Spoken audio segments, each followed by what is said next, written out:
Hi, hello. My name is Lauri Tankler. I am the head of research and development coordination at the Estonian National Cybersecurity Center, and I'm here to talk to you about the digitalization risks and safety issues. My background is that for the last 6 years, I've worked at the Estonian Information System Authority in cybersecurity, first as a cybersecurity analyst, and now I'm spearheading different projects to strengthen the cybersecurity competencies in Estonia and all around Europe. My background is mostly journalism. I have a journalism education and background, but for the last 6 years, I've been working on, and I'm mostly passionate about keeping people safe online, and nowadays more and more keeping them safe in their everyday positions as well. What are we going to talk about in this lecture? So basically, if different organizations, if your organization starts to do things more digitally, then that requires a new way of thinking about potential risks to you, to your organization, to your employees, and to the people that you are working with. For example, in the education business, it is the children, it is the teachers, it is the parents that you are working with as well. Obviously, other teachers and other schools and different ministries probably are way up in there as well. So if something happens into your digital infrastructure, then you need to be prepared and you need to take those risks seriously. What happens sometimes, some things could be accidental. Some computers don't work. Some databases are not accessible for some time. Or it could also be malicious, that a certain somebody halfway around the world or just next door wants to manipulate or destroy or do something to your computer systems in order to either make money or to create some sort of havoc. So if you are working to digitize your organization a little bit more, there are some important issues to consider.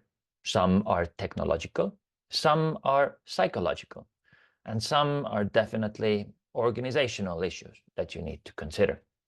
And these three things are what I'm going to be talking to you about in this lecture. I'll give you a couple of examples first.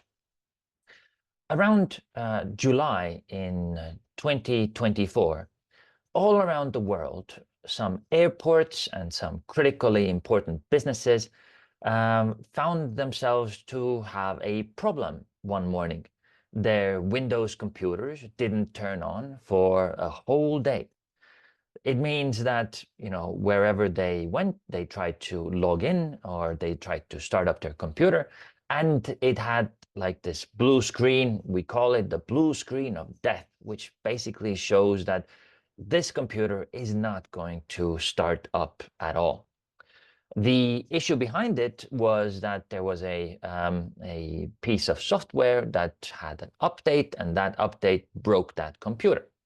But the overarching issue there was that all of these airports, all of these critical businesses were not able to accommodate their clients during that whole day. So people were stranded in airports. All their monitors that they were looking at, they showed this blue screen of death, that they call it. And so basically some of these airports and airplanes, airlines had to issue their tickets even on paper, written by hand. So the question is, when was the last time that they had to do that? So this was not an attack. This was that just somebody made a mistake, and that mistake took some companies completely offline. So the big question for this kind of a incident is, how do you manage your work if everything is very digital, all the databases are digital, and you just cannot get into your computer to see whether this database exists or it doesn't? Another example, it's a little bit more malicious. So as Russia was starting to invade Ukraine in February 2022, their hackers had already access to some critical computers and servers.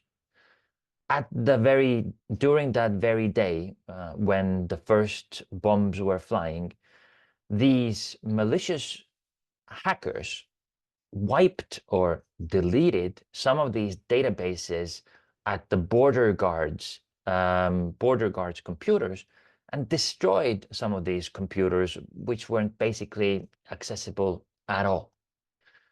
That was happening at the same time when a lot of people were already fleeing and trying to get across the border to some of your neighboring countries.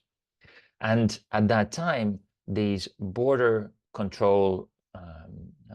guards were not able to access this data, whether somebody was legitimately going across the border, or were they not supposed to go across the border at that time. So in the end, it made for a long line at the border, which could have been an easy target. So that underlying question remains for state systems as well. How and where can you get correct information if a database of people's personal data is deleted or is not accessible at some time when it should be accessible? Now, these two examples that I just brought are not the only ways of actually cybersecurity incidents. Those are not the only examples that can then be the risks to your digital infrastructure. There are also criminal enterprises who are trying to find ways to steal money, either by stealing your data from your organization and then holding it for ransom. So they are locking your computers down, and then they're asking you to send them money in order to get that data back or not have that data leaked somewhere. This is one way. Another way is obviously just asking to send money to a different account when they have breached your emails. So once you have some business dealings with another company in another country, and some criminals get a hold of your email system, they can basically take a look into those emails, and when you are starting to discuss payments, they will just, interfere and make it look like they are sending an email talking about a new bank account. So there are different risks involved, and not all those risks are very high level. The examples that I brought are very maybe high level examples, but these kinds of things could happen to anyone. And if you are in the process of going more digital with your organization or your systems, then you need to take these things into account, how to not overly rely on digital systems and basically get your things running up again once, if they have been stopped, or if there is a breach in the database of somebody getting in or stealing data with that. Your organization usually is not targeted by some high-level hackers. You and your organization could be targeted by maybe some criminals who want some money, but mostly there can be just low-level accidents happening, where it means that some of your organizational tools are not available at the time when you need to do some critical work. What I'm trying to say is that you and your organization you can become more resilient if something happens to those digital tools, databases, and the whole systems and data that you have. The resilience you can work on, but that only happens if you actually take care of your digital systems, and you take care of the people who are using them, and you take care of the change in your organization, so that the organization is built around a digital way of thinking. Not just replacing paper with computers, but making sure that everybody has an understanding of why they are doing some things digitally, and why they, who has a responsibility to do what. So this means that you need to have a plan for digitalization, and you need to have a plan for digital risks. So I'm going to give you 3 things to consider when you are working on your digitalization, if you are serious about the risks and serious about the safety of systems, data, and essentially people. So 3 things to consider. First, you need to invest in technical issues. Second, you need to take care of the people who work at your organization. And third, you need to actively manage the process of change into digitalization. So let's go through them one by one, right? So first, invest in the technical issues. So the investment in the technical issues, it does not just mean that you should spend money on that digital product or subscribe to that digital service. It means investing in the security and the safety of those technical issues, and the security and safety of your systems and your people.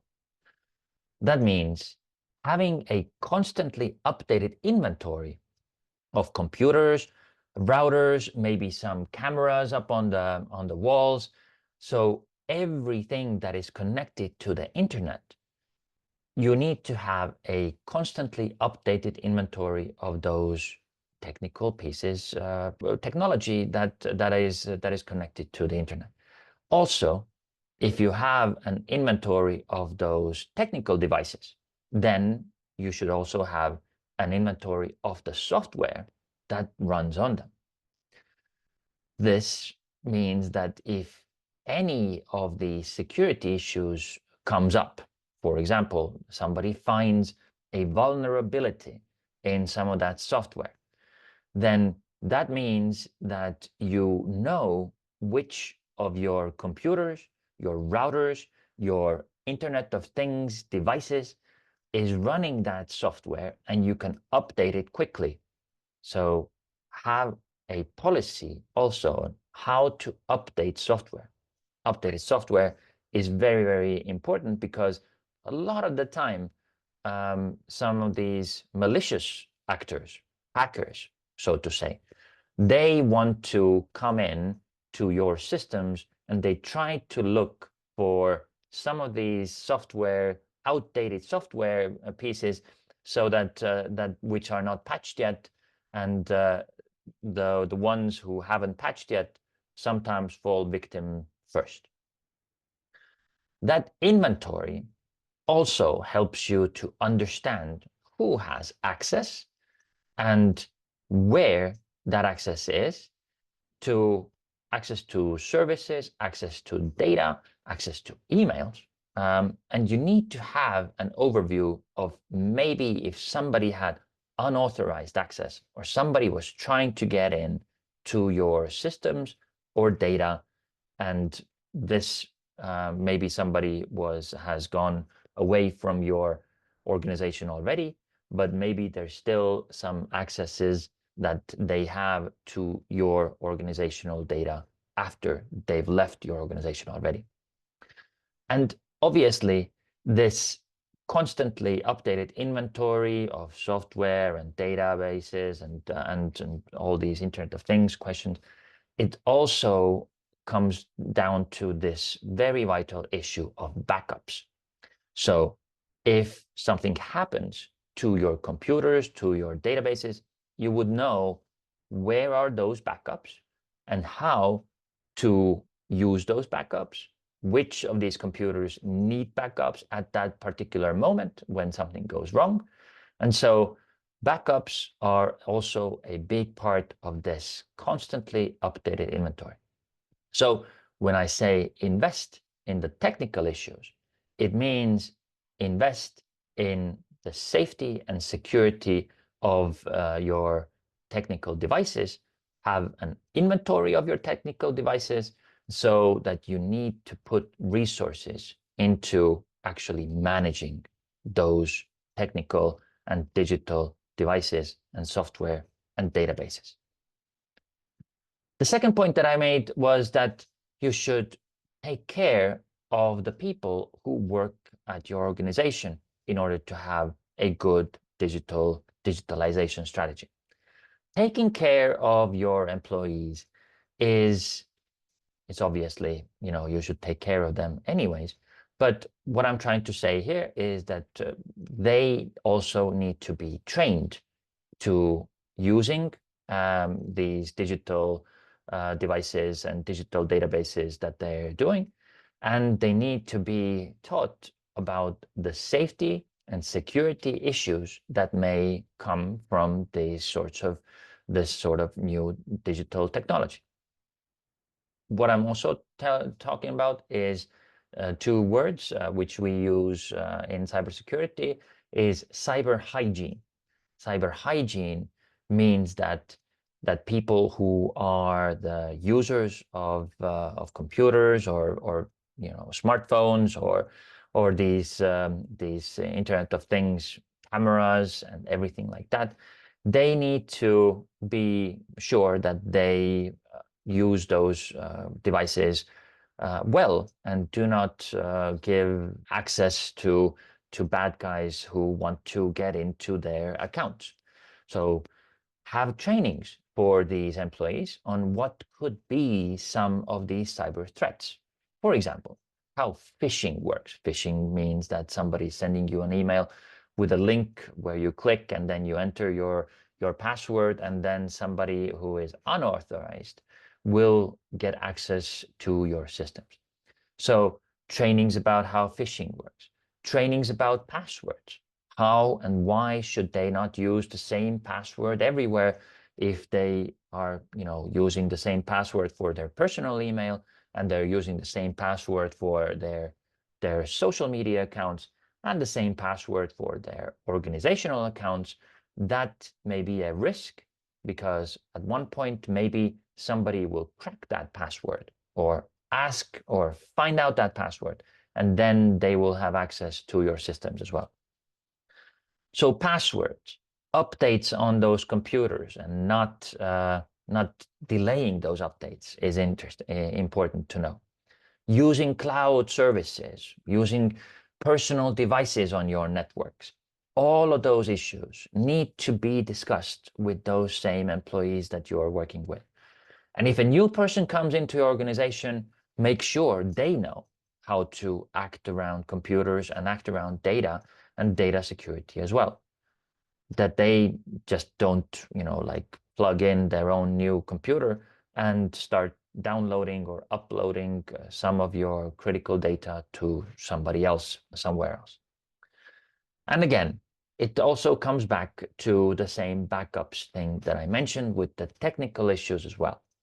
Having a plan on what to do if your computers fail or the data is not accessible or your service provider fails. And those backups and the plans on what to do are very, very important.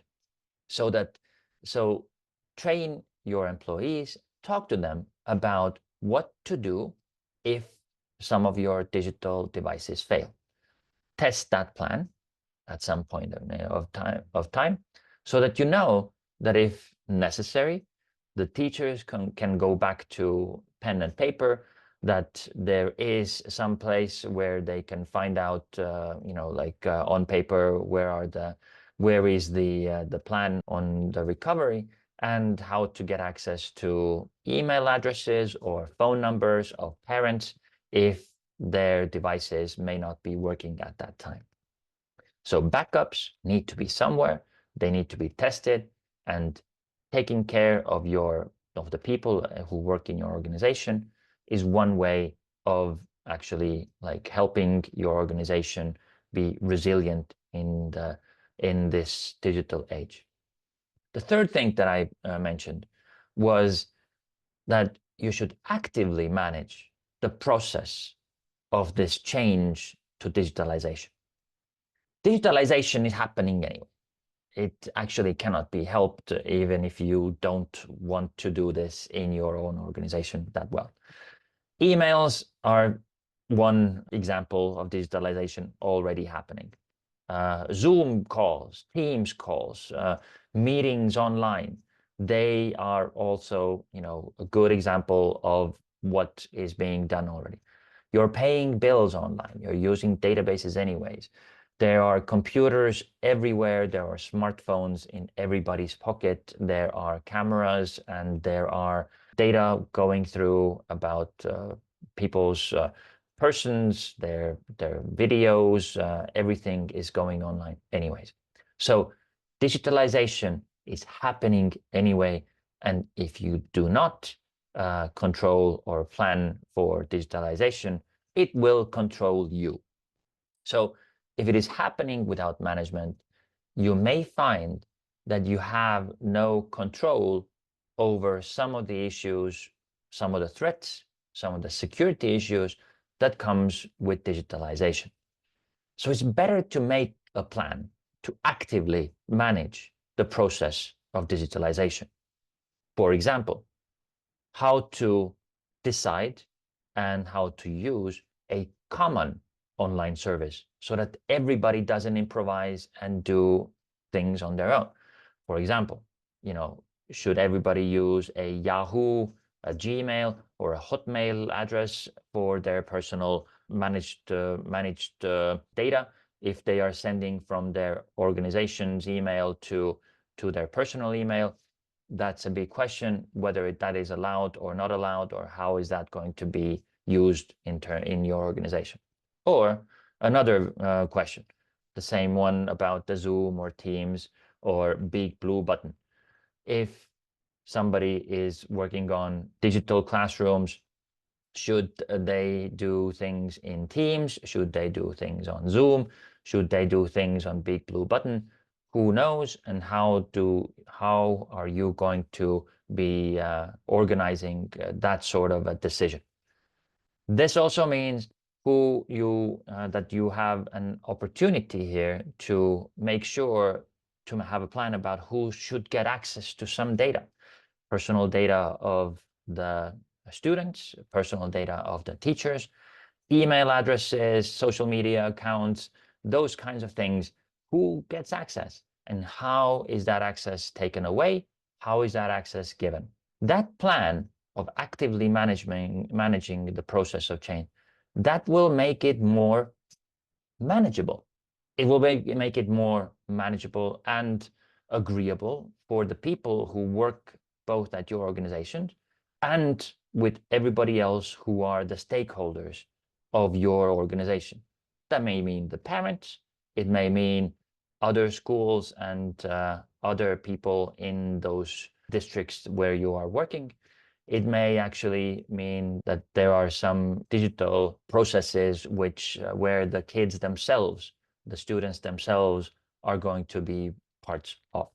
So actively manage the process of change. And this brings me to my conclusion. My conclusion of this lecture is that somehow things still work in the digital era. Even despite all of those risks and those safety issues that everybody is worried about, that all the cybersecurity specialists are worried about, somehow things still work. The same issue about the airports and Windows machines not coming up.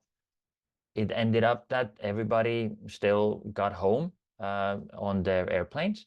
the airlines were able to fly them out, everybody was, in the end, all the planes were flying. The same Russian cyber attack that I described earlier, it did a lot of damage. But in the end, the border guards are able to do their jobs, and the border still works. So it means that even those huge incidents can be managed if you have a good plan. If you don't have a good plan, it will just take a longer time. If an organization has a plan about the digitalization risks, this means that you can make sure that those risks are not overshadowing your main business.